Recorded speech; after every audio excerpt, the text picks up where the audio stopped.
There is a profound misconception about the nature of control in this reality. Many believe that the forces at play demand worship, a kneeling before an altar, a vocal declaration of subservience. But within the hidden teachings, a far more insidious truth emerges. The Demiurge, the architect of this material realm, does not crave your adoration. He wants something far more fundamental, far more potent. He wants your surrender. Not a surrender of will in the traditional sense, but a surrender of your attention, your emotional energy, your very capacity for independent thought. This is a silent demand, a pervasive expectation woven into the fabric of existence, designed to keep you tethered to a system that feeds on your essence. It suggests that the very act of living, of engaging with the world as it is presented, is an unwitting act of compliance, a continuous offering to a force that seeks only to maintain its dominion. If this story is touching something in you, comment below where you're watching from and what time it is there. Within the Gnostic lens, the Demiurge is not the ultimate benevolent god. He is a lesser deity, a craftsman who, in his ignorance, fashioned this cosmos and proclaimed himself its sole creator. He is blind to the true pleroma, the fullness of divine light from which he inadvertently emerged.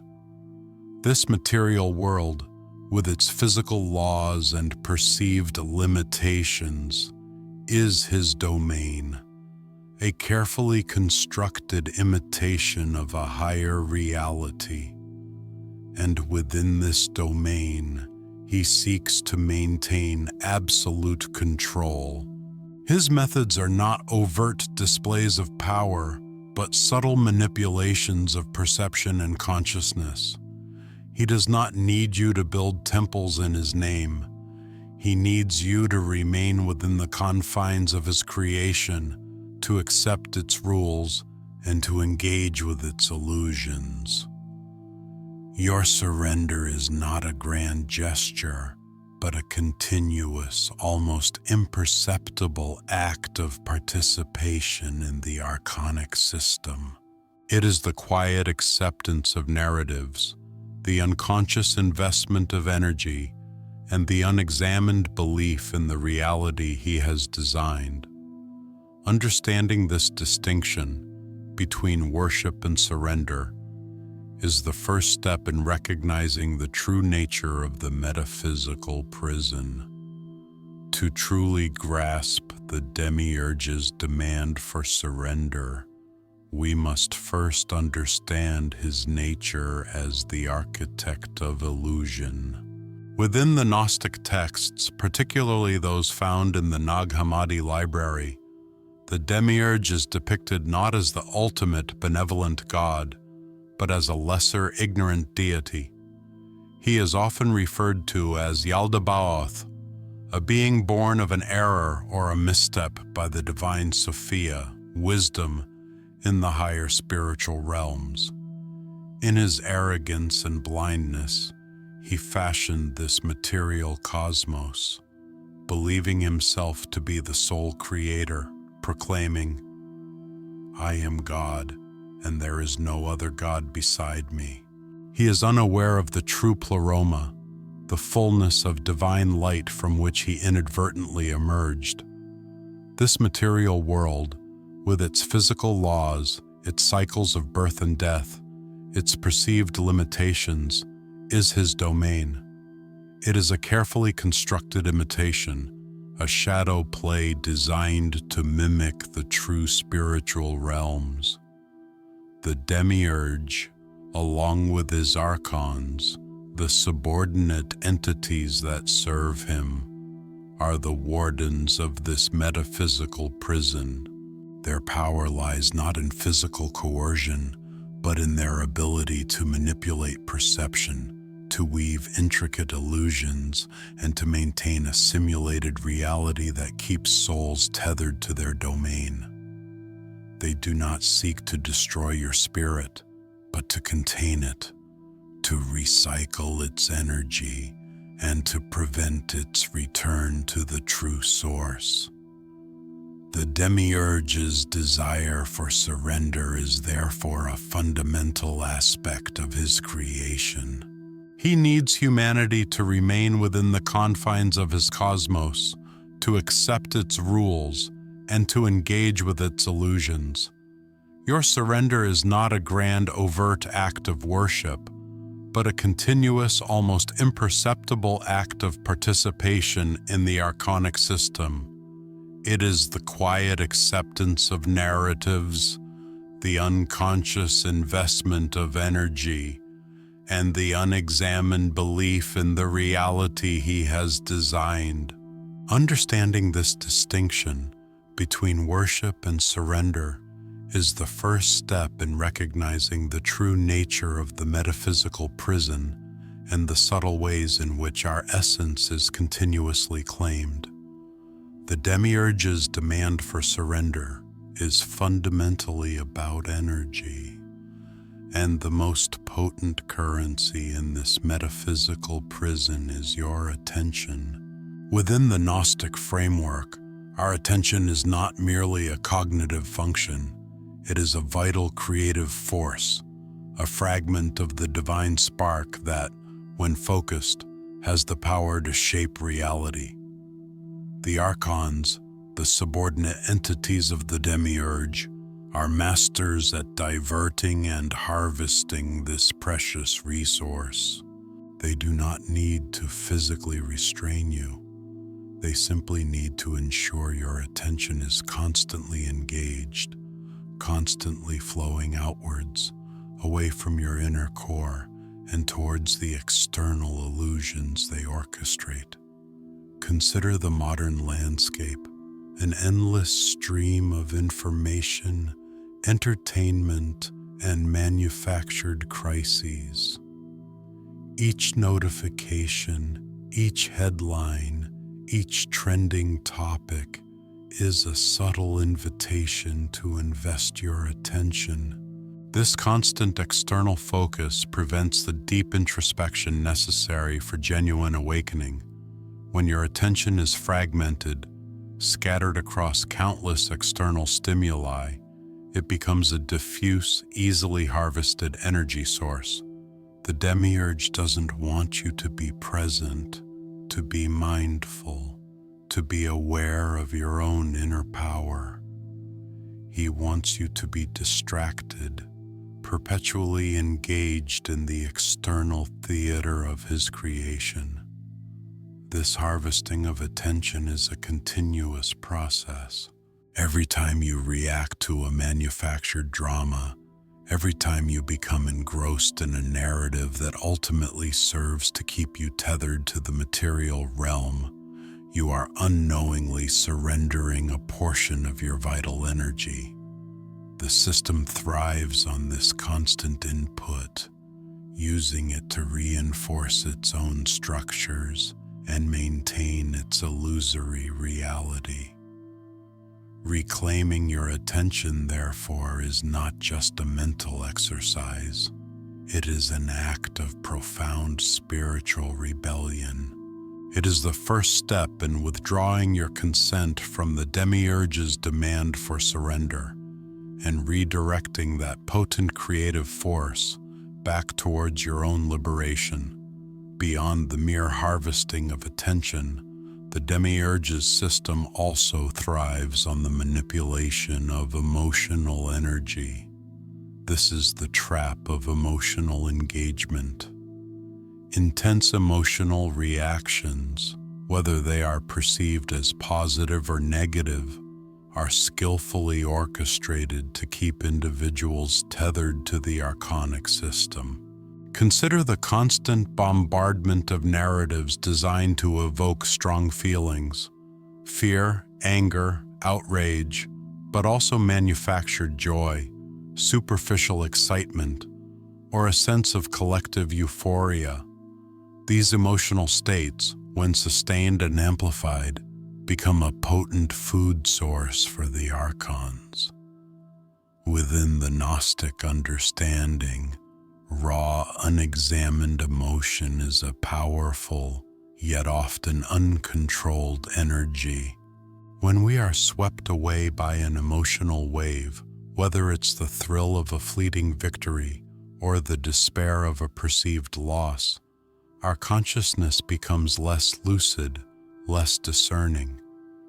In these moments of heightened emotionality, our critical faculties diminish, and we become more susceptible to external programming. The Demiurge doesn't necessarily care if you are happy or sad, as long as you are intensely feeling. The goal is to keep you in a state of emotional reactivity, preventing the cultivation of inner peace and stillness, which are the prerequisites for true spiritual insight. This constant emotional churn prevents genuine inner work. It diverts energy that could be used for self-reflection, for connecting with the divine spark, into feeding the very system that seeks to contain us. The archons are masters at creating scenarios, both on a personal and a collective level, that trigger these emotional responses. They do not need to invent new emotions. They simply need to amplify and redirect the ones already present within humanity. Recognizing this mechanism is crucial. It allows us to observe our emotional responses, not to suppress them, but to understand their true purpose within the larger metaphysical framework. It is an act of reclaiming our emotional sovereignty, refusing to let our inner landscape be dictated by external manipulation. The Demiurge's demand for surrender is deeply embedded in the continuous loop of reaction and belief. This mechanism is a cornerstone of the metaphysical prison, ensuring that our engagement with the archonic system is perpetual. It begins with the constant stream of manufactured narratives, stories, ideologies, and perceived truths that are carefully crafted to elicit specific responses. These narratives are not always overtly negative. They can be promises of utopian futures, calls to collective action, or even seemingly benevolent spiritual movements. The key is that they are external, designed to capture and hold our attention, pulling us away from our inner knowing. Once these narratives are presented, the system then relies on our inherent tendency to react. Whether it's through agreement or disagreement, fear or hope, anger or enthusiasm, our emotional and mental engagement fuels the loop. Every time we internalize a narrative and respond to it, we are, in essence, validating its existence and investing our energy into its perpetuation. This isn't about the content of the narrative itself, but the act of reaction. The archons thrive on this constant churn of human consciousness, as it generates the very energy they consume to maintain their illusory reality. This loop of reaction and belief prevents conscious discernment. When we are constantly engaged in responding to external stimuli, we rarely create the inner space necessary to question the source of these narratives or to recognize their true purpose. We become participants in a grand play, believing the stage to be the entire universe and our roles to be of ultimate significance. The Demiurge doesn't need us to believe in him directly. He simply needs us to believe in the reality he has constructed. and to continuously react within its confines. Breaking this loop requires a radical act of disengagement, a conscious refusal to participate in the endless cycle of external stimulus and internal response, thereby reclaiming our sovereign attention and emotional energy. The Demiurge's system is not merely about control. It's about perpetuating a specific kind of surrender, often disguised as liberation. This is evident in the false promise of external salvation. Throughout history, and particularly in the modern era, countless paths have emerged, offering solutions to human suffering, promises of enlightenment, or guarantees of a better future. Yet, within the Gnostic lens, many of these are simply sophisticated mechanisms designed to redirect the seeker's inherent desire for freedom back into the archonic framework. They offer a form of salvation that ultimately leads to a different kind of surrender, rather than genuine self-liberation. Consider the various forms this takes: spiritual movements that demand absolute adherence to a specific doctrine or leader, promising salvation only through their prescribed methods, or ideologies that offer a utopian vision but require the individual to sacrifice their autonomy for the collective. Even certain awakening narratives can fall into this trap, presenting a predefined path to enlightenment that, while seemingly empowering, subtly encourages reliance on external teachings rather than the cultivation of inner discernment. The common thread is the subtle erosion of individual sovereignty, the suggestion that the answers lie outside rather than within. The Demiurge doesn't need you to worship him directly. He needs you to continuously seek external solutions within his creation. Each time you invest your hope, your energy, and your belief in a system that promises to save you, you are, in essence, surrendering your power. You are affirming that the solution to your perceived captivity lies in another external construct, rather than in the radical act of reclaiming your own inner authority. True liberation, as hinted at in the ancient texts, is not about finding a new master or a new set of rules. It is about recognizing the inherent divine spark within and activating its capacity for self-realization, thereby rendering all external promises of salvation irrelevant. The path to disengaging from the Demiurge's demands is not one of overt confrontation, but of subtle, consistent withdrawal. It is an act of reclaiming sovereignty, step by deliberate step. The first practical protocol is cultivating inner silence. The archonic system thrives on noise, the constant chatter of external information, the internal monologue of anxieties and desires, the relentless pull of distraction. By consciously choosing to withdraw your attention from this cacophony, you create a sacred inner space. This silence is not an emptiness, but a fertile ground where the true divine spark, your inherent wisdom, can finally resonate without interference. It is in this stillness that the subtle manipulations of the false light become transparent, revealing their true nature. The second step is reclaiming your attention as a sacred resource.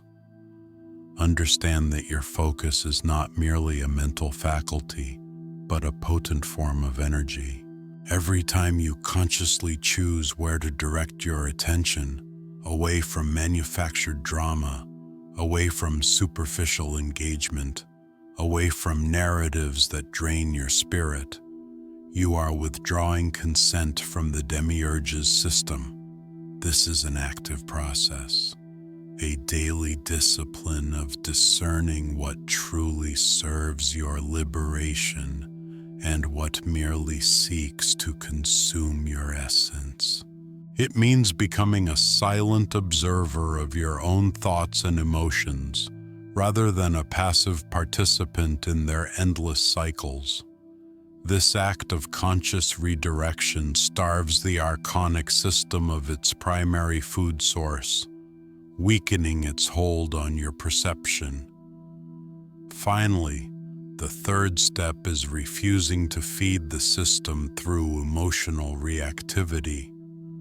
The archons are masters at triggering intense emotional responses, knowing that these generate a powerful energy they can harvest.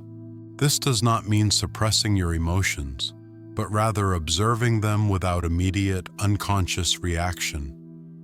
When a situation arises that typically provokes fear, anger, or overwhelming joy, pause. Witness the emotion without judgment, understand its source, and then consciously choose your response or choose non-response. This deliberate detachment from the emotional loop breaks the chain of energetic surrender. It is a quiet internal revolution where you cease to be a puppet of external stimuli and begin to operate from a place of sovereign inner peace. The understanding that the Demiurge doesn't demand worship, but rather your surrender, shifts the entire landscape of the metaphysical prison. It transforms the unseen battle from a grand external conflict into a quiet internal revolution. This is not a call to arms, but a call to inner stillness, to a profound act of non-compliance. The power of this revolution lies in its subtlety, in its refusal to engage with the archonic system on its own terms. When you reclaim your attention, when you master your emotional responses, when you cultivate inner silence, you are not fighting the Demiurge. You are simply withdrawing the very energy he seeks to harvest. This understanding places the full weight of responsibility, and therefore the full potential for liberation, squarely upon the individual. There is no external savior to wait for, no prophecy to fulfill, no grand collective movement to join. The path to freedom is a solitary one, walked by those who dare to look beyond the illusions and trust the inherent wisdom of their own divine spark. It is a path that demands vigilance, for the false light is constantly adapting, constantly seeking new ways to ensnare consciousness. But it is also a path that offers profound empowerment, for it reveals that the key to unlocking the prison has always been within. The silent power of non-compliance is the ultimate weapon against a system that thrives on engagement. It is the refusal to react, the choice to observe rather than participate, the deliberate act of redirecting your life force away from the archonic loops. This is not an easy path, for it requires a constant questioning of perceived reality and a willingness to stand apart from the collective narratives. But it is the only path that leads to genuine sovereignty, to a state of being where your essence is no longer a commodity and your consciousness is truly your own. The Demiurge wants your surrender. Your liberation begins when you quietly, firmly refuse to give it.